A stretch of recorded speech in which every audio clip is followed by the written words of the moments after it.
बिस्मिल्लाहिर्रहमानिर्रहीम, अस्सलाम वालेकुम। मैं हूं ईसा नकवी। आज बुध 1 मई है। गुज़श्ता 72 घंटों में शहर इक़्तिदार में कम अज़ कम 2 डेवलपमेंट्स ऐसी हुई हैं जिन्होंने शहबाज शरीफ का बना बनाया खेल बिगाड़ना शुरू कर दिया। एक तो दावा है और बहुत इंपॉर्टेंट दावा है, और एक ऐसे शख्स का है, क्योंकि कभी कभी दावे से ज़्यादा इंपॉर्टेंट ये होता है कि वो दावा करने वाला शख्स कौन है, कहाँ उठता बैठता है, किन लोगों में या किन लोगों तक उसकी रसाई है। तो एक पाकिस्तान का एक मशहूर चेहरा है, पाकिस्तान की पावर कॉरिडोर्स में सियासतदान हो, पाकिस्तान की मिलिट्री इस्टेब्लिशमेंट हो, उनके साथ आपको मालूम है कि उनके रवाबित, उनके ताल्लुकात, उनका उठना बैठना, उनकी कंपनी बहुत ज़्यादा है। वो मोहसिन बेग साहब हैं। आपको याद होगा कि जिस वक्त मौजूदा army chief general Asim Munir साहब की तैनाती हुई और उनकी पहली मुलाकात हुई, वो मुलाकात जिसमें शहबाज शरीफ ने बाहर निकल के सलूट मारा था उनको अपॉइंट करने के बाद, तो वो उस मुलाकात के बाद चंद घंटे के बाद एक और तस्वीर आई थी, और वो गालिबन मोहसिन बेग साहब के ड्राइंग रूम की थी, जिसमें नए आर्मी चीफ जो हैं वो उनके साथ बैठे हुए थे, और जिस कुर्बत के साथ उन तस्वीर में झलक रहा था, करीब होके गुफ्तगू कर रहे थे। तो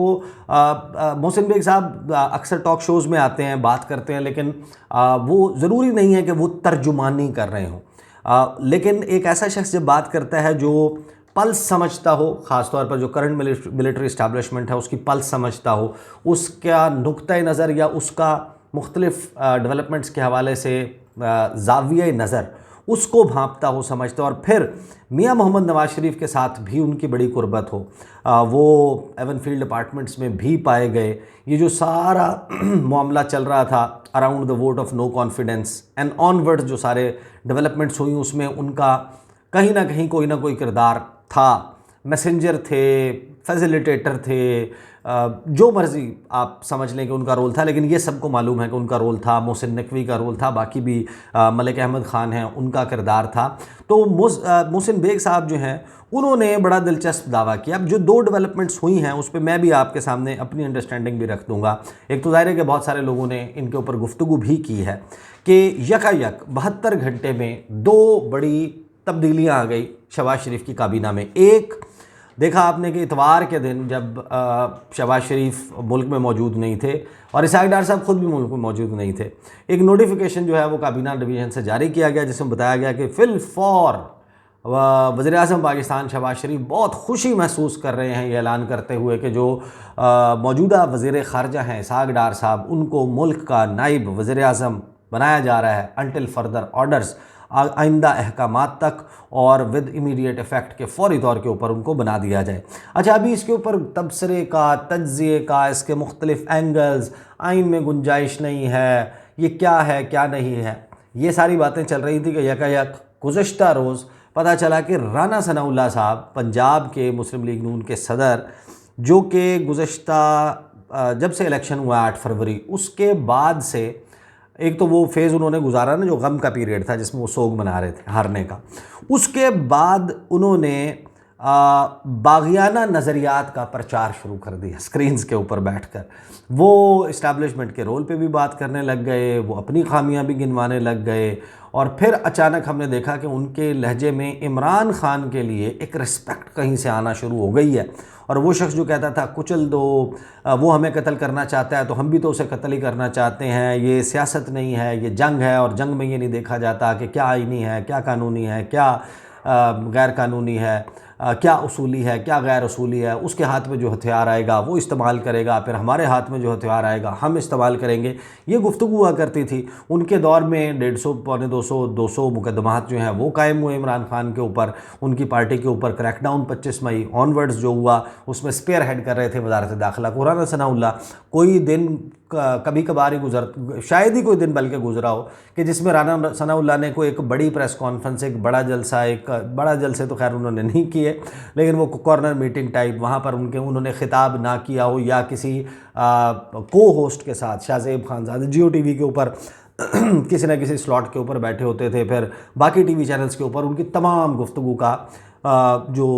मजमूआ है वो यही होता था, crush Imran Khan, crush PTI, मुल्क दुश्मन, इनको बस ख़त्म कर दो किसी तरीके से, भक से भाप बन के उड़ जाएंगे लोग। एक तो उनका वो रूप था, और फिर जो उनके लहजे में अचानक जो कहता था कि क्रिकेटर से ऊपर शख्स नहीं है इमरान खान, उन्होंने कहा कि वो कौमी लीडर है। फिर उन्होंने कहा कि उनकी वो एक पॉलिटिकल रियलिटी है, सियासी हकीकत है, लेकिन आप ये भी तो माने कि छोटी मोटी सियासी हकीकत तो हम भी हैं। इस तरह की बातें करने लगे और फिर उन्होंने अचानक ये कहना शुरू कर दिया कि मुज़ाकरात होने चाहिए। पीटीआई हमें बता दे कि सिर्फ हम राज़ी हैं मुज़ाकरात करने के लिए, तो हम खुद उन्हें अप्रोच कर लेंगे। और फिर यहाँ तक कह दिया कि जो इमरान खान के ऊपर की रिहाई का मामला अगर है, उनकी ये शर्त है, तो फिर अगर वो एक मरतबा हामी भर लेते हैं, हमारे साथ बैठकर बात शुरू कर देते हैं, तो हम जो है वो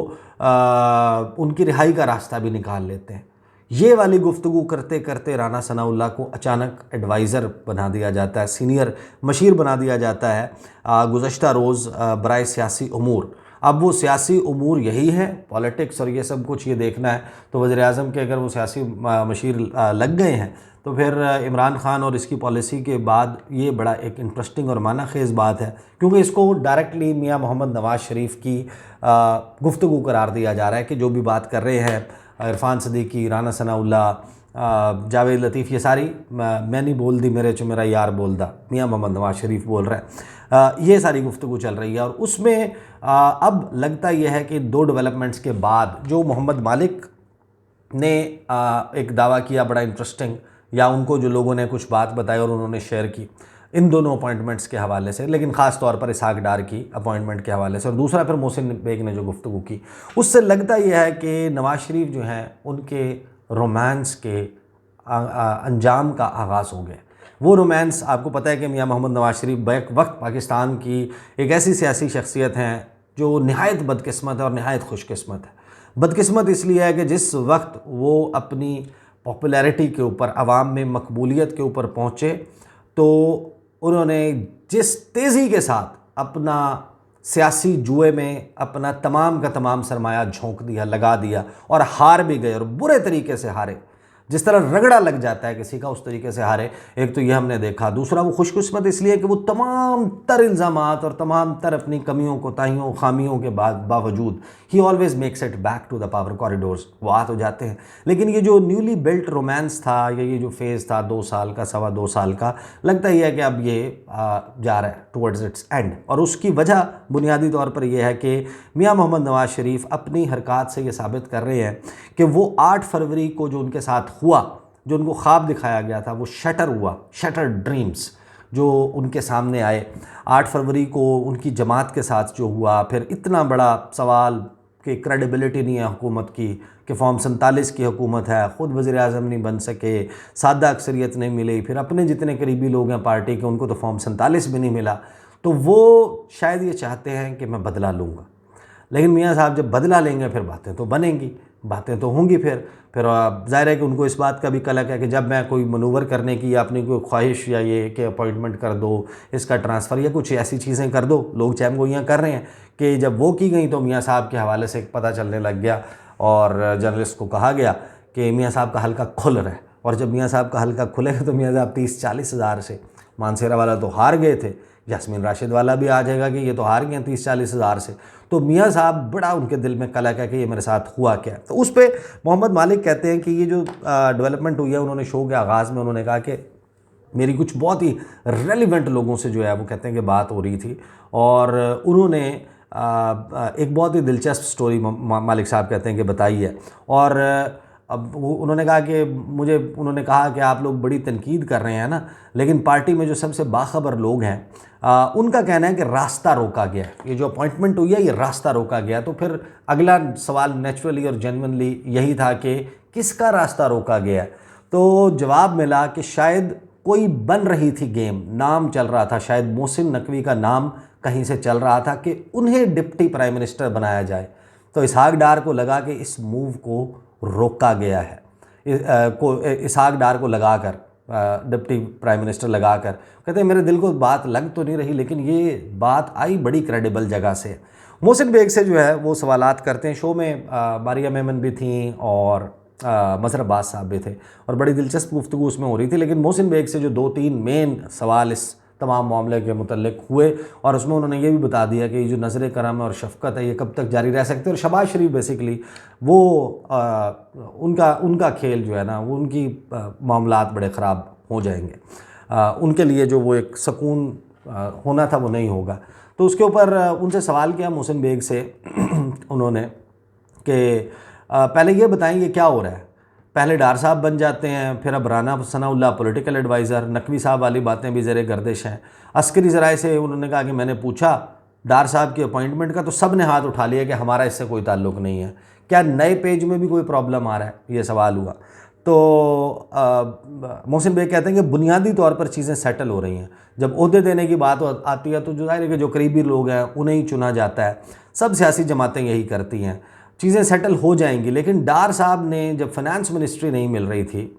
उसी वक्त ये शर्त रख दी थी कि अगर ये नहीं मिलती तो डिप्टी प्राइम मिनिस्टर का ओहदा साथ दें। तब से वो कहते हैं कि ये ख्वाहिश उनके दिल में मचल रही है, लेकिन शहबाज शरीफ कंफर्टेबल नहीं थे इस सारे मामले पे, इसलिए वो कहते हैं कि मेरे ख्याल में जो नए फाइनेंस मिनिस्टर हैं उनको लाया गया और उन्हें इलेक्शन से पहले ही इंट्रोड्यूस करवा दिया गया था ताकतवर हलकों में कि ये लोग आएंगे। तो अब जाहिर है कि डार साहब को लगता है कि वो तो लार्जर देन लाइफ हैं, वो नागुज़ीर हैं, वो सबसे ज़्यादा अहम हैं।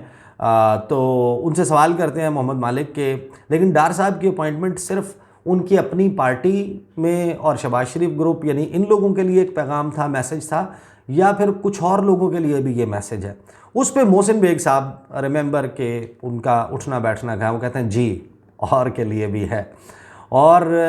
वो कहते हैं कि वो जो आपने बात की थी रास्ता रोकने की मोहसिन नकवी की, तो उन्होंने कहा कि क्योंकि बहुत से लोग लैंड कर जाते हैं हेलीकॉप्टर से, इस शहर में ये बात और ये काम बहुत बार हो चुका है, आप उनका रास्ता तलाश नहीं कर सकते हवा से उतरते, तो जब वो आ जाते हैं तो उन्हें पता होता है कि इसके बाद उन्हें चांस नहीं मिलेगा। यही चांस है, जो भी फेवरेट पीरियड होता है वो ज़्यादा से ज़्यादा ताकत हासिल करने की कोशिश करते हैं, ओहदे भी ज़्यादा हों, शोर भी ज़्यादा हो। तो इस सिलसिले में शायद उन्होंने यानी कि मियां मोहम्मद नवाज़ शरीफ ने सोचा कि बजाय इसके कि किसी और के पास ये ओहदा चला जाए प्रेशर में आके, मोहसिन नकवी के पास डार साहब को ही बना दो। डार साहब की पुरानी ख्वाहिश भी है, और आपको पता है कि मोहसिन नकवी जब ये दोनों एंडोर्स कर रहे हैं और ये बात चल रही है, अगर ये इसी तरीके से हुआ है मामला तो मोहसिन नकवी को ऑफेंड करना अफोर्ड कर नहीं सकती मुस्लिम लीग नवाज़, मियां मोहम्मद नवाज़ शरीफ, शहबाज शरीफ। इसका मतलब है लड़ाई जो है वो आगे वो ये कहते हैं कि शहबाज शरीफ ने पता नहीं ये कैसे अफोर्ड किया होगा, मोहसिन बेग कहते हैं। लेकिन मेरी राय है कि डार साहब चीज़ों में बहुत ज़्यादा मुदाखलत करते हैं। अब ये राय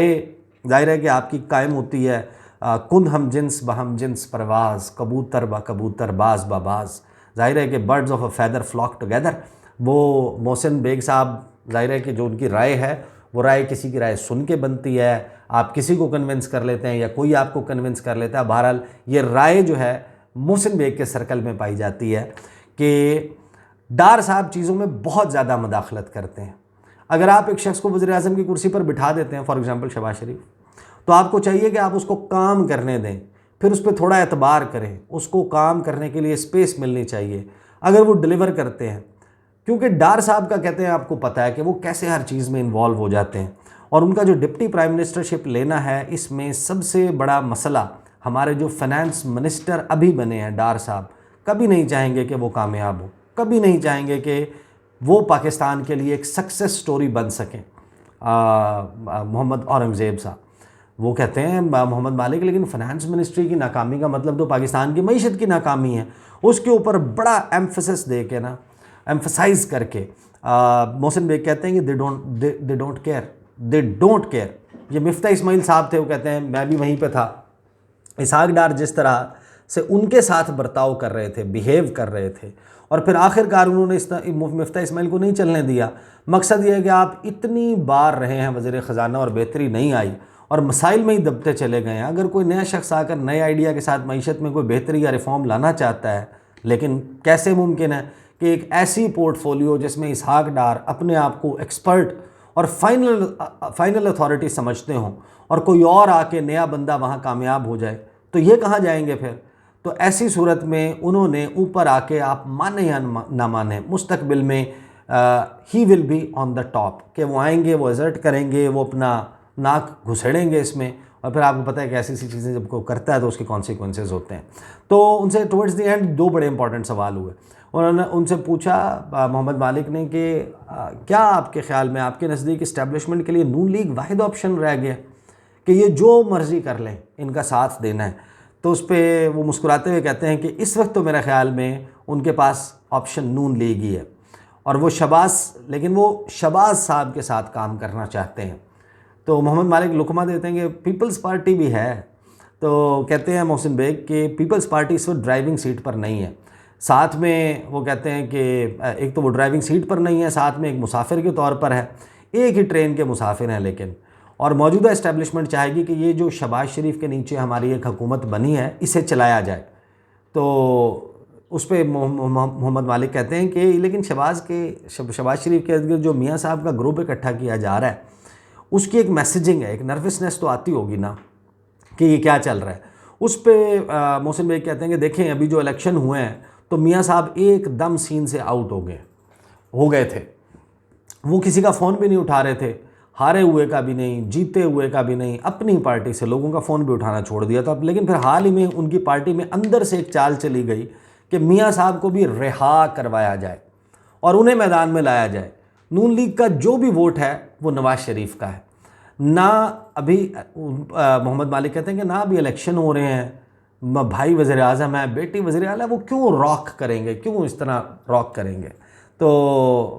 मोहसिन बेग कहते हैं क्योंकि वो जानते हैं ना मियाँ मोहम्मद नवाज़ शरीफ को, खैर ये बहुत सारे लोग जानते हैं इस बात को, कहते हैं वो कर सकते हैं रॉक, उनमें शायद है ये सलाहियत, उनके अंदर बनी बनाई चीज़ को जो है वो ठोकर मार देते हैं।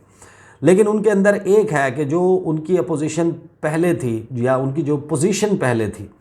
या एक एंटी इस्टेब्लिशमेंट बयानिया था या वो कुछ लोगों से स्कोर सेटल करना चाहते थे या कुछ लोगों का एहतसाब करना चाहते थे, अब दोनों जगह पर उनकी हुकूमत है। मरकज़ में भी वही उनकी नून लीग की हुकूमत, पंजाब में भी उनकी हुकूमत, तो उनके स्टेक्स बढ़ गए हैं। ऐसे हुकूमत लेकर फिर आप किसी का एहतसाब भी ना कर पाएँ, स्कोर सेटल ना कर सकें। फिर कहते हैं लेकिन वो चाहते हैं कि मैं फिर से इस पार्टी का हेड बनूं। अपने लोग जो रह गए थे पावर में नहीं आ सके, इलेक्शन नहीं जीत सके, उनको बिल्कुल इग्नोर किया गया, उन लोगों को मियाँ साहब वापस लाएंगे। लेकिन इस्टेब्लिशमेंट फिर भी उनके साथ खड़ी रहेगी मेरे ख्याल में अगले साल तक। और ये अगले साल तक का तज़किरा आपको पता है कि किसके मुतल्लिक है। और राना सनाउल्लाह साहब वैसे भी आपको पता है कि एक्सटेंशन वाले मामले पर मैं उस पर बड़ी तफसीली वीडियो कर चुका हूँ, वो खुल के बात कर चुके हैं चीफ़ जस्टिस की एक्सटेंशन के ऊपर भी और आर्मी चीफ़ की एक्सटेंशन भी। ये दोनों बड़े हसास मौज़ूआत हैं पाकिस्तान में, और उनको ख़ुद से बग़ैर सवाल के, बग़ैर किसी उसके इनिशिएट कर देना, ये कहना कि मैं बड़े करीब से बड़ा अच्छे तरीके से जानता हूँ करंट इस्टेब्लिशमेंट को, जुडिशरी की साइड पे भी और दूसरी साइड पे भी, और ये लोग, इनका कोई पर्सनल एजेंडा नहीं है और इनकी कोई ज़ाती ख्वाहिश नहीं है, बेगर्ज़ हैं और बेलॉस हैं, और ये एक्सटेंशन वाली बातें जो चल रही हैं ये गलत है। ये उन्होंने गुफ्तगू छेड़ दी और वो पॉलिटिकल एडवाइज़र भी बन गए हैं। और अगर वो इमरान खान के साथ मामलात आगे बढ़ाने की बात करते हैं तो ओवरऑल मियाँ साहब ये जो सब कुछ करते हुए नज़र आ रहे हैं ना, एक तो वो उनके अंदर एक बदले की, इंतकाम की ख्वाहिश, ख़ास तौर पे वो अपनी बड़ी बेइज्जती महसूस करते हैं, खफगी कि ये क्या हुआ है मेरे साथ। दूसरा ज़ाहिर है कि ये बड़ा इंपॉर्टेंट मामला है कि नवाज़ शरीफ को भी बहुत अच्छे से अंदाज़ा है कि उनकी पार्टी का जो ऑन ग्राउंड सिचुएशन बन चुकी है, बेटी के पास फंड्स ही नहीं, पैसे ही नहीं है। अगर perform if at all for example let's just say कि अगर उन्होंने करना हो, हालांकि उनका सूरत हाल तो आपको पता है कि अभी जो ट्रेंड चल रहे हैं, आप देखें नरेंद्र मोदी को बीजेपी के सॉन्ग्स को कॉपी करना, उसमें से कैच फ्रेजेस लेके हैशटैग के तौर पे लॉन्च करना, उसके पोस्टर्स फ्लायर्स बनाना, वो मोदी काफ़ी है वाला जो था ना कि मरियम है, तो अब आई हैव जस्ट फॉरगॉटन कि वो एक जो ट्रेंड उन्होंने चलाया कि मरियम है तो मुमकिन है, हाँ वो असल में गाना है मोदी है तो मुमकिन है, उसको उन्होंने बना लिया मरियम है तो मुमकिन है। तो वो अभी आप जाकर ना मरियम नवाज़ कॉपी पेस्ट लिखेंगे ना, आपको कम से कम 2-2.5 दर्जन 3 दर्जन इंडियन मीडिया की स्टोरीज़ मिल जाएंगी जिसमें वो ये कह रहे हैं कि ये जो इकोनॉमिक मॉडल भी दे रही है, जो तकरीर भी कर रही है, ये नरेंद्र मोदी की है। पता नहीं उनकी टीम में कौन बैठा हुआ जो बीजेपी के उसको पेज को या उनकी तकारीर को उनको फॉलो करके उसको कॉपी पेस्ट करके दे रहा है मरियम का, या शायद उन्होंने ख़ुद कहा हो कि मैं ये मोदी चचा से बड़ी इम्प्रेस हूँ तो ये मैं करना चाहती हूँ, पता नहीं चचा हैं या ताएँ हैं। बहरहाल ये उनकी सूरत हाल है। तो मियाँ साहब को अंदाज़ा है कि उनकी जमात अगर मौजूदा सिस्टम सेटअप उनकी अब सरपरस्ती छोड़ दे, उनकी हुकूमत धड़ाम से गिर जाएगी और इलेक्शन दोबारा हो जाए। ये मुमकिन ही नहीं है कि उनकी जमात जो है किसी भी फ्री एंड फेयर मुकाबले में खड़ा होना तो दरकिनार है, उनकी ज़मानतें ज़ब्त हो जाएंगी। ये जो फॉर्म 45 के अगर हम दावे को दुरुस्त मान लें तो उनका जो नंबर फॉर्म 45 के ऊपर बनता है तो ये भी लूज़ कर जाएंगे, क्योंकि इनकम्बेंसी फैक्टर भी मैटर करता है और आपके पास फिजिकल स्पेस ही नहीं है कि आप परफॉर्म कर सकें। तो ये सूरत हाल है और उसमें बना बनाया खेल भी बिगड़ता नज़र आ रहा है जो 2 डेवलपमेंट्स हुई हैं। और नवाज़ शरीफ का जो न्यूली बिल्ट रोमांस था वो भी, उसका भी अंजाम लगता है कि उसका आगाज़ हो चुका है। अब तक के लिए इतना ही, इजाज़त दीजिए, अल्लाह हाफ़िज़।